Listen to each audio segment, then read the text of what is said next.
again. We know the media and the left wing, they hate Trump. Literally, the abusive, biased media in this country, they always rush to judgment. They're wrong so often, it's scary. Consumed with rage, hatred of all things Trump. This has now evolved into a pathological, borderline psychotic derangement and perpetual victimhood. For them, facts come second. Breathless hysteria always comes first. Remember, in the immediate aftermath of the report, everyone, from celebrities, politicians, members of the media, they, as usual, rushed right to judgment. Look at the 2020 candidates. Kamala Harris, Spartacus Booker, took to Twitter comparing the attack to a modern-day lynching. In a now deleted tweet, Speaker Pelosi called it, quote, an affront to our humanity. And the Hollywood left was just as fast to jump to these conclusions. Actress Ellen Page used the Smollett saga to attack Vice President Pence, and she wasn't the only one. Of course, Meathead director Rob Reiner accusing the president of injecting homophobia into America's bloodstream. So when will the unhinged left realize they're the ones that are perpetuating hate and division, rushing to judgment every time, and fueling hysteria, fake news over and over? And remember, all of this comes right on the heels of the BuzzFeed fiasco, the Covington Catholic students being smeared in just seconds, and the attacks on Justice Kavanaugh, not true. When are they going to look in the mirror? When are they going to realize the face of hate isn't wearing a red hat? What's wrong with Make America Great Again? You think we'd all agree on that? But don't expect them to change anytime soon. Look at, for example, fake news, CNN's Humpty Dumpty, Stelter. Well, we're all blowing this way out of proportion because, according to him, the media actually covered the story right. No, they got it wrong, Humpty. And, of course, per usual, he's just flat out wrong. And take a look at these headlines. BuzzFeed. Celebrities rally behind Jussie Smollett after brutal attack in Chicago. Vanity Fair's headline asserted that Smollett was attacked by, quote, 2 MAGA supporters. CNN's April Ryan tweeting that it was a hate crime. Oh, guilty by accusation again. And the list goes on and on. This is the problem when you write the story first and try to plug in facts later. The good news is this malfeasance is now being exposed pretty much on a daily basis. The bad news journalism in the country, I've said journalism is dead and buried. We've got a lot of ground to cover. Joining us first is Fox News contributor Dan Bongino, nationally syndicated Salem radio host Larry Elder. Larry, I was tipped off almost from the get-go by friends of mine in Chicago. Said, I'm telling you, just wait. They're looking out for my best interest. Now, I wait anyway, and I know you wait, and I know Dan waits. But the rush here, so predictable. Larry. Well, Sean, first of all, let's give Jussie Smollett an Emmy. He deserves an Emmy, just like Al Sharpton did when he pushed the Tawana Brawley fraud. Look, the reason people believed it is because they wanted to believe it. They believe Donald Trump is a racist, and they believe racism remains a major problem in America. And you put those two together, voila, the story had legs. It was a complete crock, and the reason it's a complete crock is because it never happened. Question is, why did so many people believe it? And the answer is they despise Donald Trump. Donald Trump is a racist. Donald Trump's supporters are racist. And Donald Trump's supporters are not only racist, they're also homophobic. And they're also people that engage in violence. So they wanted to believe it and ran with it, and now they're embarrassed. Isn't it good news this is not true? Isn't it good news we don't live in a country where if you walk to the street at 2 o'clock in the morning to get a sandwich, you have to be fearful that because you don't like Trump, you're going to be attacked? Isn't this good news? Instead of people being relieved, they're angry at people that are laughing at Jussie Smollett. Why don't we celebrate the fact that racism is no longer a huge problem in America anymore? It is a lie. But you know, it's fascinating because the people that were most disproportionately negatively impacted, Dan Bongino, by Obama's horrific, predictable policies were Hispanic Americans, African Americans. The people that have been disproportionately affected in a great and positive way, setting record after record, are African Americans, Hispanic Americans, Asian Americans, women in the workplace, youth unemployment. Conservatism works in spite of the constant lies about what conservatism is about. Yeah, I mean, Sean, conservatives stand for things that ultimately benefit the minority community. The ridiculous minimum wage, which keeps some people who haven't accumulated enough skills yet out of the workforce. School choice, which gives a lot of minority parents and struggling parents an option to educate their kids. Policing in neighborhoods like this, and that's the point I want to make on this. Sean, real damage was done here. Let's not forget this. The police assets dedicated to this in a city which, regretfully so, with a very high crime rate, the police assets dedicated this for over a week now to investigate what appears to be, by all reports now, a hoax. Can you imagine the murders and the crimes and the muggings and the burglaries that could potentially go unsolved because of all the police assets and PR assets dedicated to this? What should happen if it all turns out to be a hoax here? What should happen to this guy? You're right. All the police resources, all the division accusations. What happens?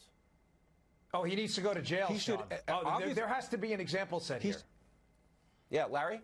Sean, he should clearly be prosecuted for filing a false police report. But also, let's talk about what he said. He accused 2 white people of committing an act of violence. That is a hate crime. He also should be charged with a hate crime. Why shouldn't he be charged with endangering anybody who wears a mega cap? Anybody who wore a mega cap after this incident had to look over his shoulder or her shoulder for fear that maybe somebody might do an act of retribution because of what allegedly happened to Jussie Smollett. So the man should be charged not only with filing a false police report, but also should be filed with making a hate crime.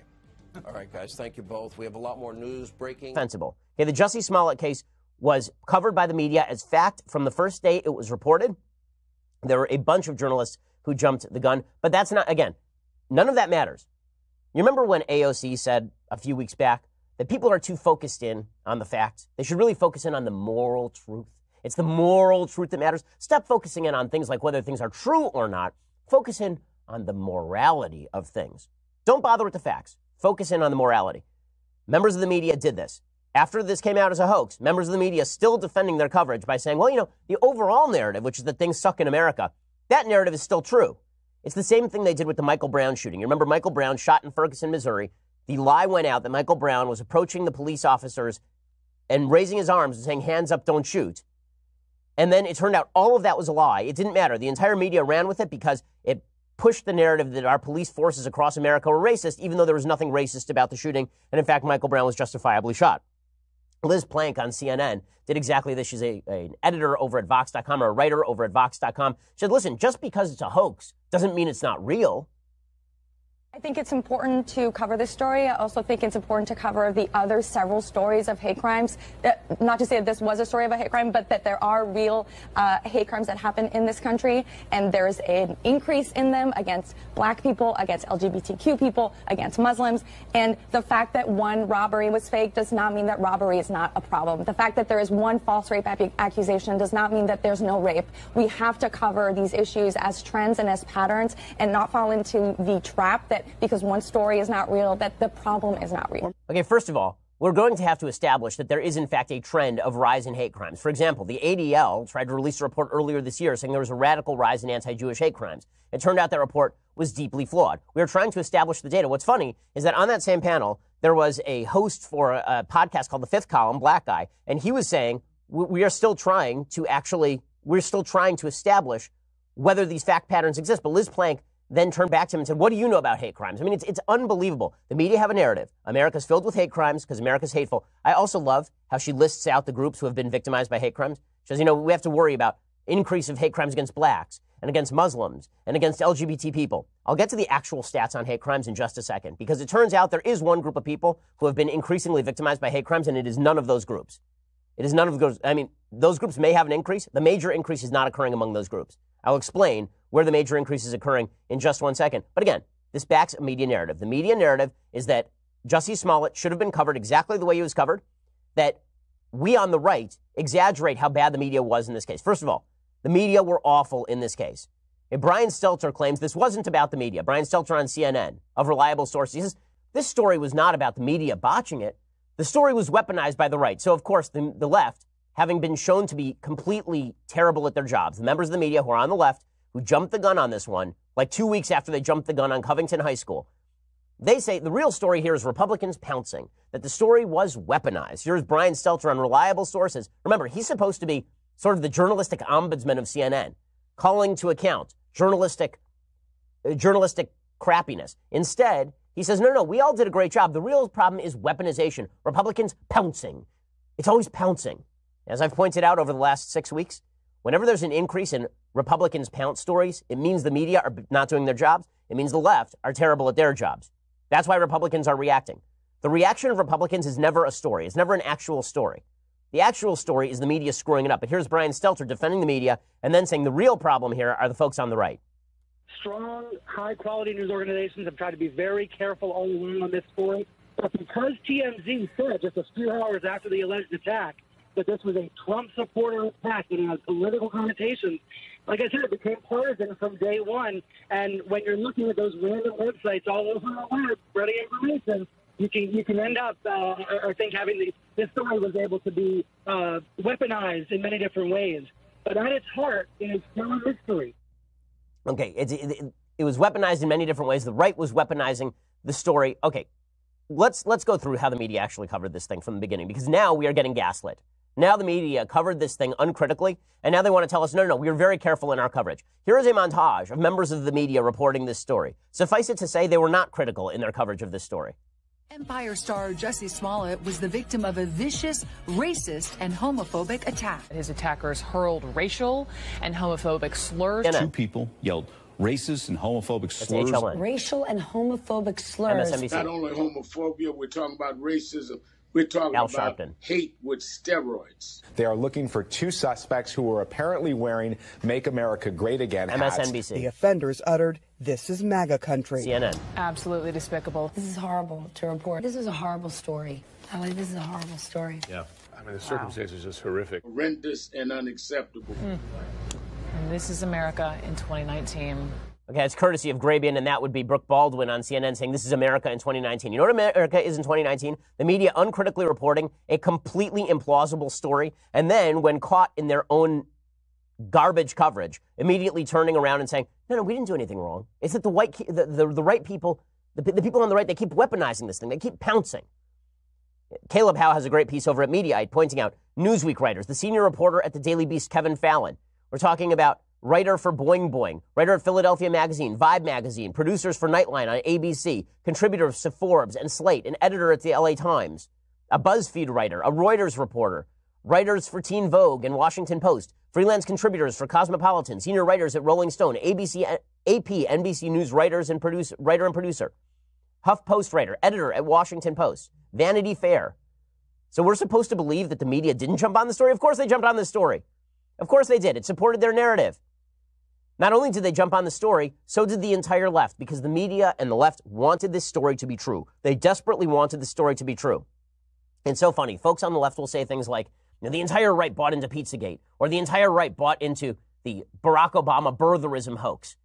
Okay, first of all, that is not true. But the entire left, or at least huge swaths of the left, bought fully into not only the Jussie Smollett story, but into the narrative that it was President Trump's fault. So Ellen Page went on TV with Stephen Colbert, and she suggested it was Mike Pence's fault that a crime that never happened actually... The Smollett hoax is one of many that fit a pattern. Angry Trumpkins unleash vicious and hate-filled attacks against sexual or racial minorities. Now, here are just a few of more than dozens that are out there. In December 2016, a Muslim woman said she was attacked by 3 white Trump supporters in New York City on the subway. She said they tried to rip off her hijab. Well, it never happened. And then one day after the 2016 election, a student at Bowling Green in Ohio said that white males wearing Trump shirts threw rocks at her and hurled racial slurs. Protests in a university town hall ensued. The student made up the entire incident. And in September of last year, a woman told police on Long Island she was driving home when 4 teens confronted her and yelled, "Trump 2016." And then they told her, quote, she didn't belong here. That, too, was made up. Here now is Dinesh D'Souza, conservative filmmaker and author. Dinesh, what does this tell us about the current political climate and the culture today? Well, the first thing it tells us is that these fake racial incidents have become normalized. when the Tawana Brawley case broke a generation ago. This was a bogus racial incident involving an African-American woman who had claimed to have been abused and battered. It was anomalous. People really had to scratch their heads because this was such a freak episode. But now there's a procession of these bogus incidents, of which the Jussie Smollett case is only the latest. Now, I think for people watching, they're a little baffled because they probably think, what kind of dementia causes someone to do this? Why would somebody fabricate an incident? And I think that we're dealing here not so much with personal dementia, but what can be called ideological dementia. You touched on it earlier. There's a narrative here that they're trying to advance. The narrative is that the MAGA supporters, the Trump people, are a bunch of racists. Now, it's obviously a tribute to the Trumpsters that they are not racist, because the Jussie Smollets, despite being black, despite being flamboyantly gay, are going out there looking for people to pick on them, and nobody is. So the facts are not supporting the narrative at all. So they figure, why not make up the facts? Why not adapt the facts to the narrative rather than the other way around? And I think this is the demented psychology, the demented progressive psychology that drives these racial faked incidents. And the second reason for them is that they get away with it.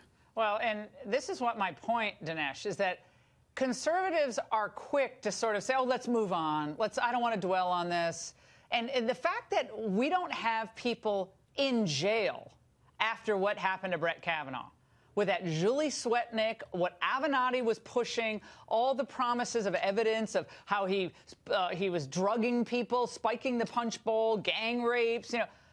And then, like, people just want to move on from that? I say no way. Otherwise, that stuff continues. Same deal with this Smollett case. It occupied everybody's time, and the Chicago PD was demonized. And, of course, Trump supporters are made out to be these horrible, awful, terrible, rotten people because, look, your people are doing this to this poor actor. It's important to realize that the Jussie Smollett incident is a hate crime. It's a hate crime, but in the opposite direction. Remember, if Jussie Smollett basically wanted to go and beat himself up, that's not against the law. The real crime here was attempting to pin this blame on a bunch of people who did nothing, on innocent people. And it is this idea of trying to ultimately frame Trump supporters for something that Smollett himself perpetrated. So he's the perpetrator masquerading as the victim. It's very important that he be held accountable for that. Otherwise, the left basically thinks, let's keep trying this stuff. When it works, it works. When it doesn't, we get away with it. Dinesh, excellent analysis as always. Thank you so much.